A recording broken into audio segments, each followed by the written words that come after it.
So when your daughter comes up with something that makes you mess up your clean room, you know it's loving you do it. And Emma, don't challenge me, girl. Anywho, so my daughter Challice from Sidebuster Living has come up with a Christmas tag, the Holly Jolly Books. So is it Bookmas? Holly Jolly Bookmas? I don't know. I don't remember. But that's what's going on, the thing I'll tell you about in a minute. So what she's done is she's come up with 10 Christmas songs plus a bonus carol and said, you know, find books that fit this theme. So I'm going to try to go really fast with all this. We know how hard that's going to be, but I'm going to try because I'm doing it in 2 segments. First, I'm doing all the ones that I took off my bookshelves. And then I'm doing a separate one from ones that people can read from my book list. So all my Christmas books and stuff, and I have covers for most, but not all of them, because I discovered that my book stock is really low. So guess who gets to order books? Yay! Anyway, so I'm going to kick it off. We're going to get it started because, like I said, there are 10 books, and I've got stacks for each of those books. All right, so all the bookness. Okay. There could have been so many books for each of these things, but I'm going with either the ones I've read or the ones I really want to read, and had to limit myself on some lists because they started stacking and it was kind of crazy. So here we go. The first one is Silver Bells, and it's a book with an outdoor element on the cover. So we're going to start here, and this doesn't look very Christmassy, but it is an outdoor element. And this doesn't look very Christmassy, but it's an outdoor element. And in the desert, it doesn't look that much different, except that's green, so never mind, skip that. But then look, book 3 in this skinny little series has an element, and I've been dying to read this, except I can't find book 1. I don't know. I may have to read it on Kindle Unlimited or something, and then get all through these so that I can do this, right? So these are the Kitten Files by Perry Elizabeth Kirkpatrick. I loved her Accidental Case Files of Emily Abbott, so I'm hoping I'll love that. I'm gonna save this for a minute. This is obviously very wintry, and it's Michelle Greep, and so yeah. The first 2 in this, wait a minute. Yeah, the first 2 in this I really, really loved. The third one, I loved the story. Didn't love the writing style. She switched to first person present, which really annoyed me. But isn't this a beautiful copy? I mean, look at that. And I actually have a spare, so I'm going to give one of these away. I'm just saying. Stay tuned. Anywho, I'll put that aside so I don't miss it. And then this one isn't the book, but it's about the book. So I'll put somewhere over here a picture of the one I'm talking about. But Lindsay Harrell has written 3 Christmas novellas that go in the same town as, I think this is Port Willis, I think, and it's in Cornwall, and so it actually kind of, you know, they would fit for some one of these others coming up, but it's Port Willis, and she's got 3 Christmas novellas that just came out in 1 paperback.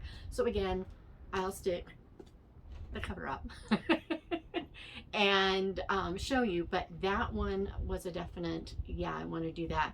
And so the title will go there too, because I just realized I didn't get it, and I don't have time to go back, so we're just gonna move along. And then finally, I have found it. I've been looking for this book. I didn't know what I did with it, but doing all this, I found it, so it was worth it.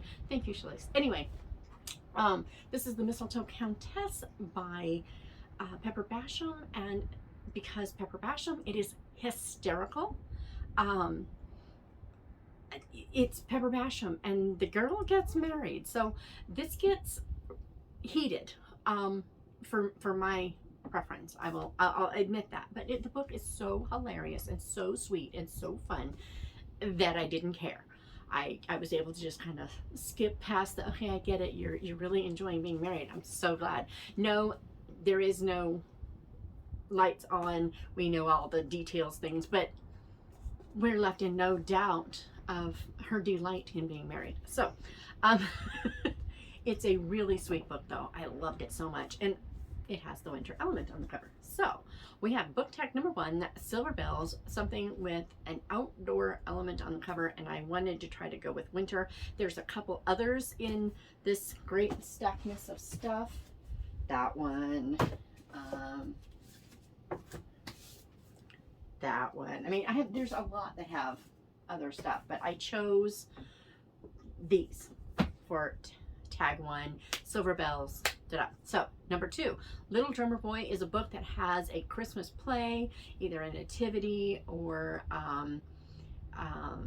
program of some sort in it. Okay, and so for this one I have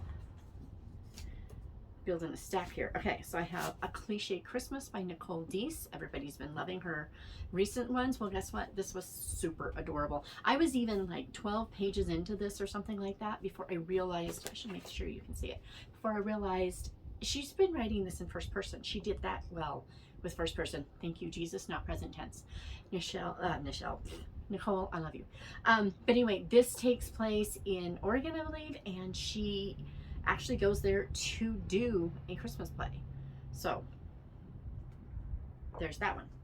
And then Christmas Carol Society. Now this one's a little different than just a play. This is by Rebecca Jones, and it's better than just a play. This one has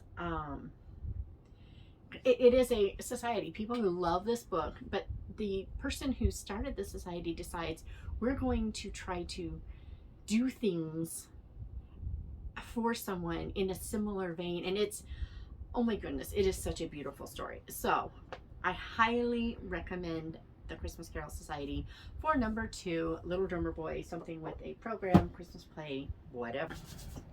Number 3, The 12 Days of Christmas, and it's a book with a number in the title, and I have a whole stack of these. I chose both Christmassy and not Christmassy for this. So people might not get Christmas out. Some are, I think I've read all of them. Yes, I have read, no, one of them I haven't, which will be my read. Okay, so first we have, see how well loved this book is?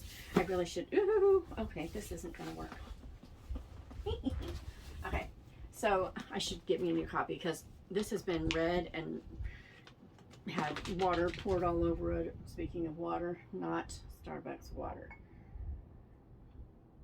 Anywho, this is The 11th Hour by Michael Phillips. It is the first book in his Secret of the Rose series, which is, in my opinion, his best series, but most of his other stuff is really, really, really good too. Up until he wrote the Southern stuff, he was my favorite author. Once he moved to the South, it's not, well, I don't want to say it's not him, it's me. He went too far in describing some things, which was him, but for the most part, it was not him, it was me. Anywho, but The 11th Hour, this is a beautiful story. I always say that I think if C.S. Lewis picked up a Christian fiction series or asked for one, this is the one I'd give him because it's that good. I guess I'm just going to build a towering thing of books. Leaning tower of books. That's what I meant. Okay, so, and then next in the 12 days, remember, has to have a number in the title, Where Two Hearts Meet by Liz Johnson. And the reason I chose this, I cheated, okay? This is why I chose this. This is part of the Prince Edward Island Dreams series. Liz has just come out with a new Prince Edward Island series, which I don't remember if they connect ever at all or if they just are in the same general feel. I can't remember, but if you want more of that series or if you want more of this series, you've got that series. So that one's the Prince Edward Island something. I are prepared, but I had to do this now or it would never get done. So here we are. But anyway, this is book 2 in, I just noticed that, Where Two Hearts Meet, book 2 in the series. But there's also a super duper adorable Christmas story about that takes place at the inn in the first book in this series, which is the Red Door Inn or something about the Red Door Inn. Anyway, the Red Door Inn? Is it just the Red? I don't know. Anywho, but it's Christmas at the Red Door Inn. And so if you wanted a whole series of books to read, there would be 4, 3, and a novella. I'm just saying. So that's a number. Remember, 12 Days of Christmas, a number. I'm going to save that. I'm going to pull out these. Okay, just make sure we keep all the non-Christmassy ones together. This is the Fifth Avenue Story Society by Rachel Hawk. It is amazing. I loved this book so much. And you know what? The only reason I remember loving it so much is that people really had to work through their stuff. And I liked all the working through the stuffness. It was good. Colleen Coble. This is only the second one in the series, but there is a series of these. I think there's 3 out now. But anyway, I ran across this one, grabbed it, and I didn't even look for the rest. Because I have not organized my books. They're just neat now.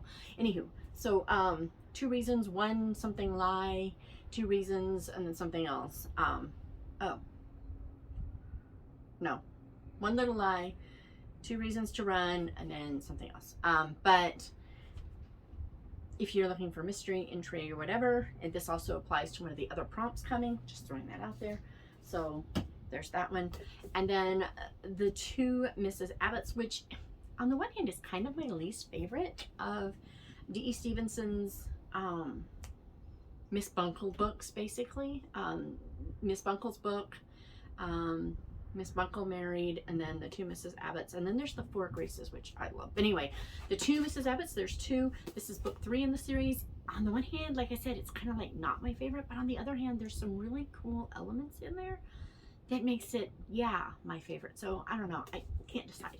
Anyway, I do like it. I did like it. And I liked it better the second time I went through it. Just gonna throw that out there. Anyway, so then we go to Christmas books. This is in this, as well as another one with a number. Okay, the first one is 12 Days at Bleakley Manor, so you could use this for that too. A Tale of Two Hearts, which is, okay, so 12 Days at Bleakley Manor is kind of like Bleak House, except that I think I see a lot of Little Dorrit and other stuff in it. Tale of Two Hearts is obviously Tale of Two Cities. They're just kind of Christmas adaptations and twists on Dickens. Anyway, and then this one is probably my favorite Christmas book to read. I would read it every year. I adore this book. 2 Tickets to the Christmas Ball by Danita K. Paul. It is fantasy-esque in a contemporary setting, but there are fantastical elements. Things can't happen that do, but it's so delightful. It's beautiful. I'm going to save it because we're going to need it in a minute. And then the 13 Days of Christmas by Jenny Overton. I know nothing about this book except that my friend Rachel Meyer has told me so many times that I have to read this book. So I'm going to read it this year because reasons. So I'm actually going to set that one here because it's a definite gonna read this year.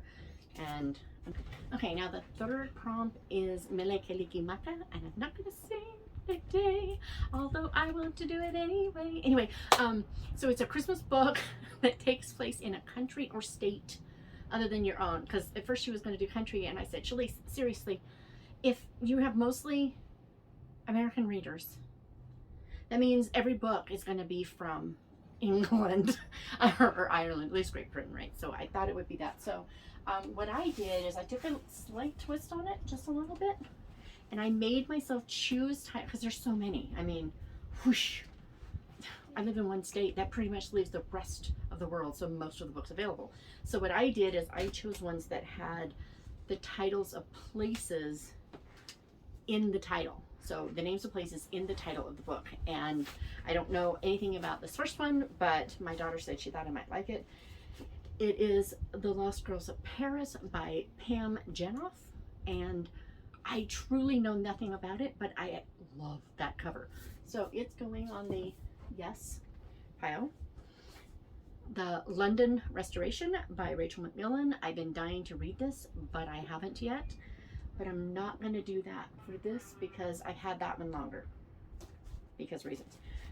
This, okay, this is my cheat. I'll show you my cheat in a minute. Okay, A Castaway in Cornwall. I want that one too. I'm just going to slide that over there. Anyway, Castaway in Cornwall by Julia Classen. It's a beautiful cover. It's got this like pearlescent thing, but it sounds really cool. Obviously Cornwall, I'm guessing there's going to be smugglers, but I want to read this. Except I feel like, all of a sudden I feel like I have.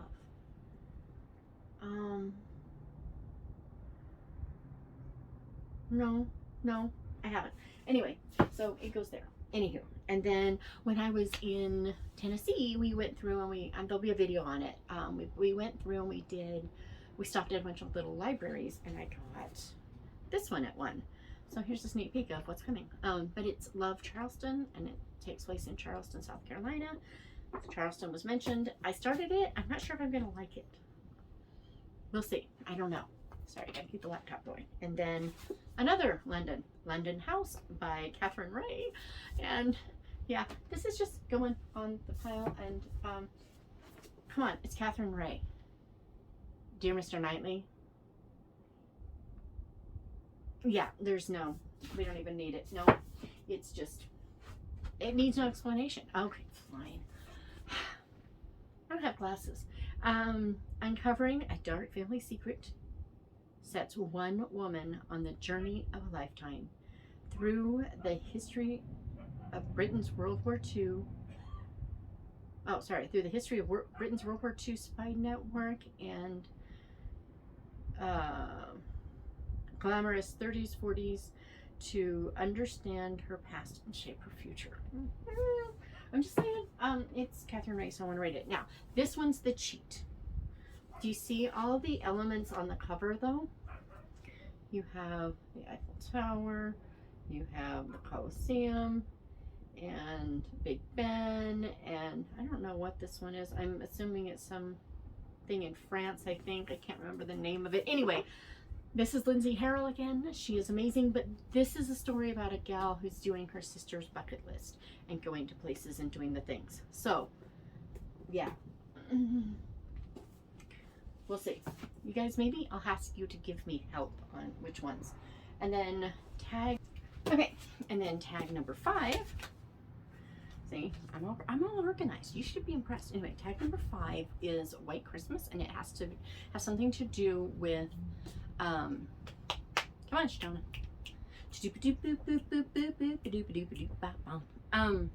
Yeah, that.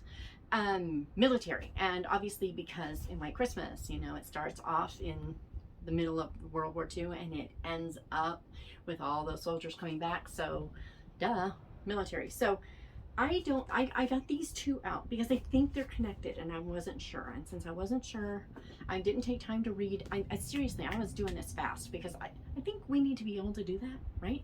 So I don't know if this one is connected to this one, but this is obviously Christmas and military. So it's Kathy Macias, and yeah, it's Kathy Macias. There's no question you want to read them. So those are my number 5. Interjection. I didn't do on the military theme. Where did it go? So along with these, I also want to point out, especially this, I have to give a shout out to this year's Christmas lights collection. I almost didn't do that, so I'm having to interject this. Sorry guys. So the Christmas lights collection this year has a military theme. All 4 novellas deal with the military in some way. We have Army, we have Marines, Army, I don't know. I know we have at least Marines and Army, and I think Air Force.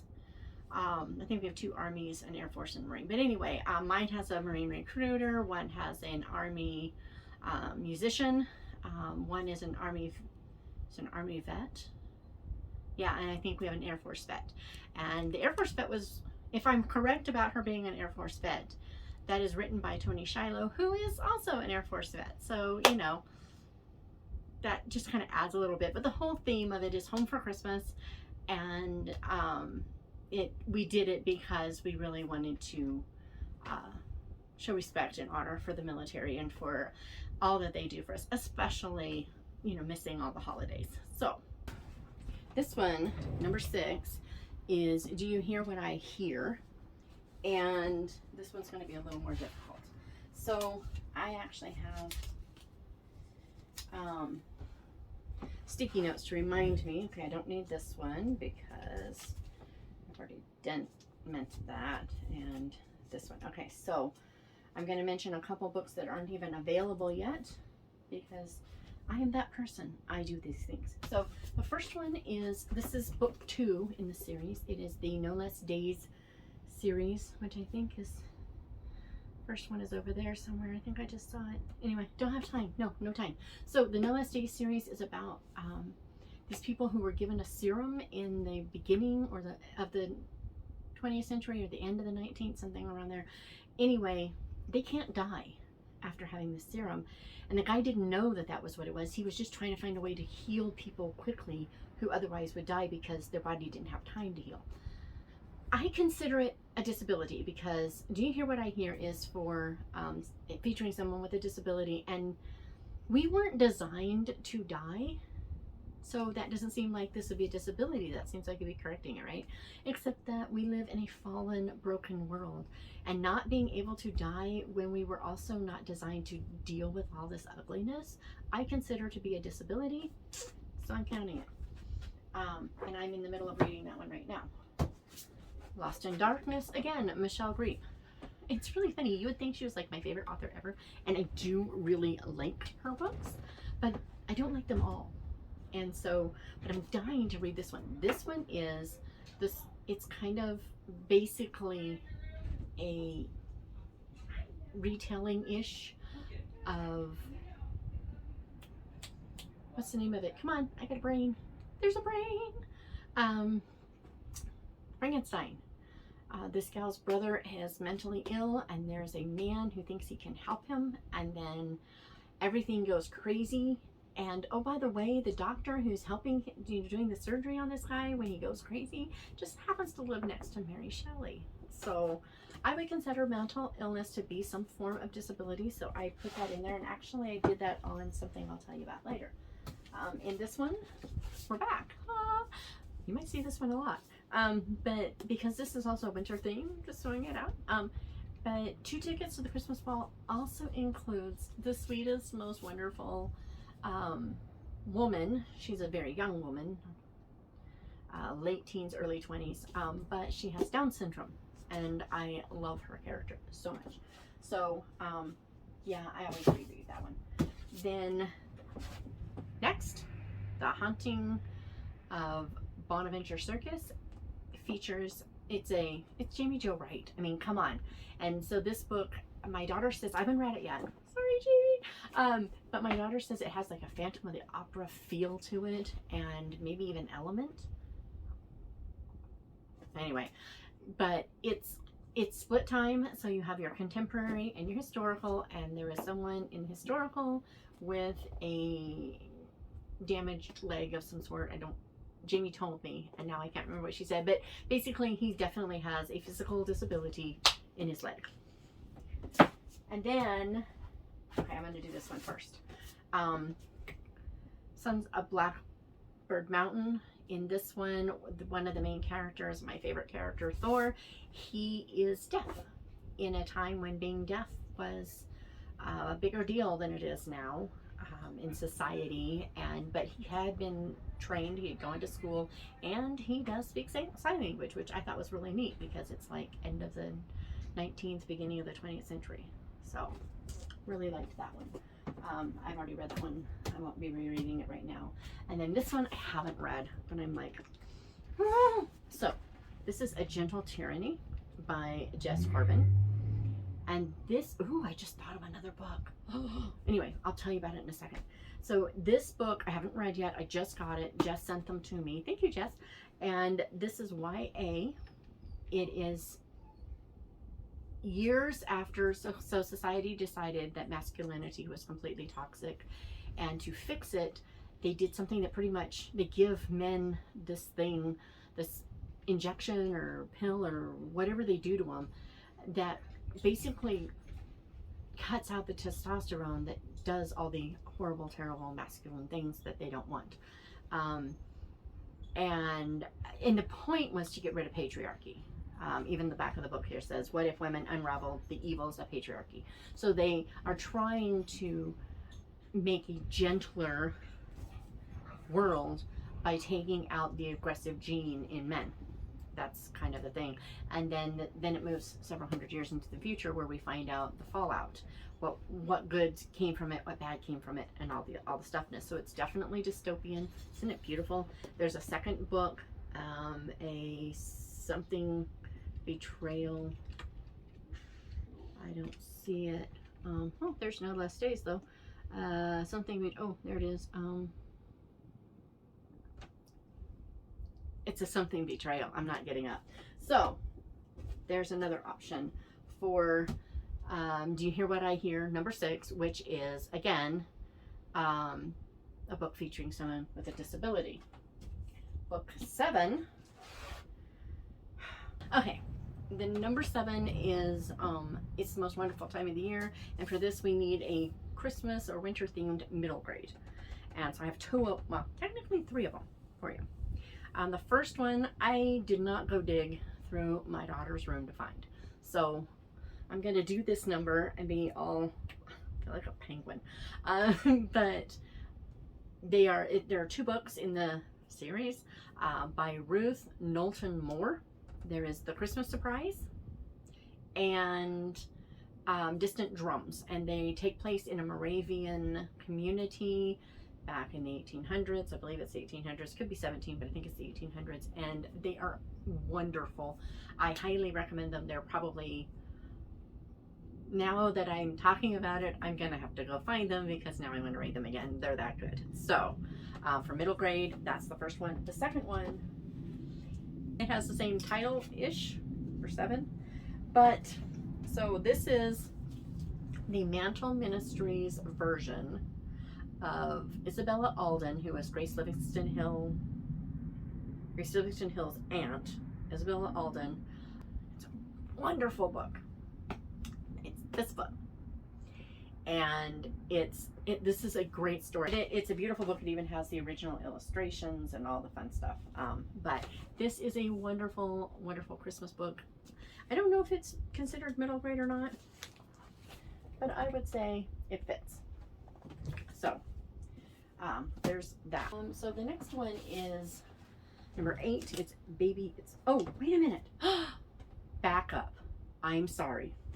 Way back at number 6, 2 books ago, there were 2 books I wanted to tell you about that would fit this so great, and they're not available yet. But because they are so great, and I don't know, people are always asking, I'm looking for books by people with disabilities, and just I want something different. So I have 2 suggestions for you. The first one comes out in January, I believe. Yes, comes out in January.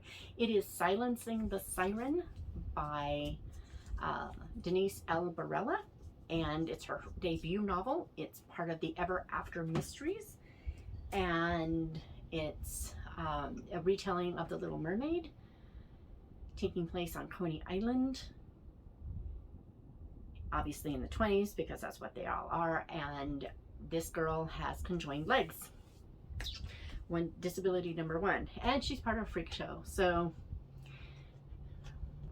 people who said, hey, we're not going to let our disabilities define us, so we'll define them with us. I love that embracing of, this is what makes me different, and I'm going with it. So there's that. I know some people have a different opinion. I understand. I support you, but I'm allowed to mine. I'm just throwing that out there. And then next is, it comes out in February, so 1 a month. And this is Dial E for Endearment. It's part of the You Are on the Air series. It is by Heidi Gray McGill, or is it McGill Gray? I think it's Heidi Gray McGill, or the reverse. Anyway, and in this book, it features a blind woman who, this time, the blind woman rescues the guy. Kind of cool. The author herself is sight impaired, and so she knows of what she writes. I loved the book. It was delightful. It's short. It's a very short read. Silencing the Siren is pretty short. It's probably almost twice as long as the other one, but hey, they're short, they're good, they're fun, and they feature people who have disabilities, so I had to put that out there. Now, number 8, Baby It's Cold Outside. And my daughter hates that song with a passion. And okay, I'm just not gonna give my full opinion of the song. I have it. The song can be completely taken as totally creepy and stalkerish and icky. All right, I get that. I have a different opinion, but that's okay. Also, if you've ever heard the Robertsons, Missy and I think it's Jace, sing that song, it is hilarious, especially when it's a husband and wife singing this. And oh, by the way, at the end, he's like, where were you going anyway? And she's like, I got stuff to do. So there's that. So, but Challice acknowledges that there are 2 ways to view it, and so she gave you 2 options for it. You can either choose something by a psychopath or a thriller kind of book. Gee, I can't imagine why she would choose that. Or something cozy. So, for creepy whatever, I went with Carrie Stewart Parks. It is the Gwen, what's her face? Gwen Marcy series. There are 3 books in the series. This one just looked kind of wintry, so that's why I chose this series over so many others. And I started to grab more off the shelf, and if you saw these stacks, you can see why I said no more. So there's those. And then for cozy,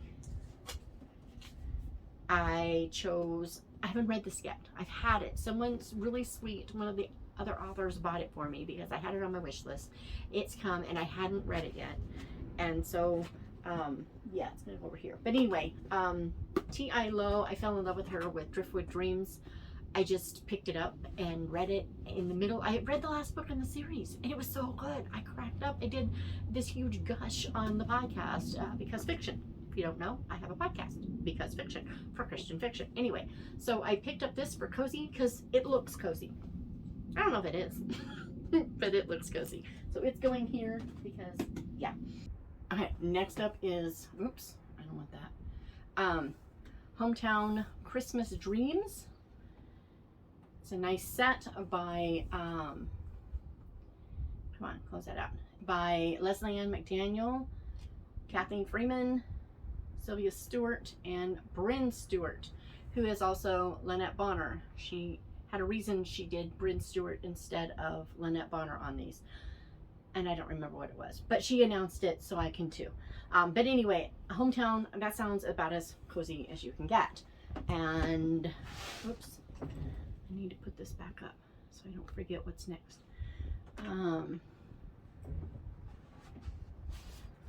Okay, next is I'll Be Home for Christmas.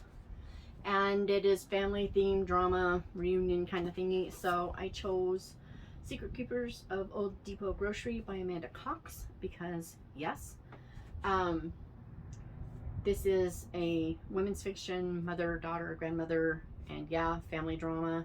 And she's coming home after a long time, so reunion. So it's got all the things. I'm going fast now because I got an interview in like 15 minutes. This one is Kira, and the reason I chose this one is that I don't know if this fits, but oh, I'm gonna sneeze. This is Kira, and I chose it because she's a high schooler, just graduated, is ready to take on life, but she gets drafted out of the blue, and she's like, wait, what? And so she has to leave home and family and her little friend Jade. On the back, I'm thinking this is little friend Jade. Anyway, and a friend steps up to help, and it just sounds like this big family thing. So I'm taking a chance that that's what it is, and I've had it for a long time, so I think it's gonna have to go over there. And then I couldn't resist because there was no classics on my list, and I thought I'm gonna do a classic, and so I did a classic because what it says family drama more than Pride and Prejudice. So yeah, that we all know. I don't need to tell you any more about that. We're just gonna set that right there. It's not like I haven't read it a million times. And so there's that. And then next, is number 10. It's Rudolph the Red-Nosed Reindeer, and it is about people of a different ethnicity than you. And I had to be really careful with this, especially on the next section, because on that one I'm giving you a prompt list yourself, and that's going to get a little iffy. But for me, being as white can be, almost everybody else is a different ethnicity, which is kind of nice, because then it makes it easy for me to find this. But so, stories that bind us. The girl's sister's little boy is black, and I've been dying to read this, so it's kind of going in the middle while I decide to do that. So, this is it. This is what I got for you. Stories that bind us. Now, she had a bonus that she did, and it is, she chose God Rest You Merry Gentlemen because it's her favorite, but she's like basically a Christmas carol, okay? And so you're supposed to choose an Advent or a devotional. I chose God Came Near. It's short, it's sweet, and I love the 25 Questions for Mary, and it's one of the few Max Lucado books that I really do love. I think I'm going to definitely read that. I've been looking for my copy of this, and I found it. The Cost of Discipleship by Deidre Bonhoeffer. That's going over here only because, yes, it's not really a devotional, but it is in my book. And then my friend Sandy got me this Voices from the Past Puritan devotional readings, and I think this might be my January. I'm not actually going to do it for this, but this might be good for January. But anyway, that one.